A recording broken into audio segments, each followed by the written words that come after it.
最近見つけたドライヤー。超軽いよ。何それ、見せて見せて。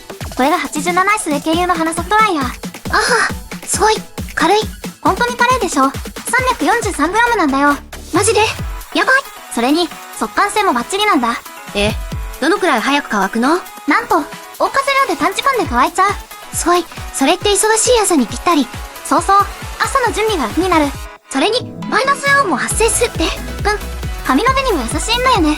神じゃん、髪の毛がサラサラになる。もちろん、手触りが全然違うよ。あ、ほんとだ、すごい。それでね、価格も円に14,900なんだ。よし、このクオリティで。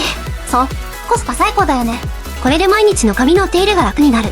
これ、友達でも勧めだハマってたし。やばい、もう買っちゃおうよ。いや、これ本当におすすめだわ。私も気になるやつ。詳しくは説明欄からチェックしてみて。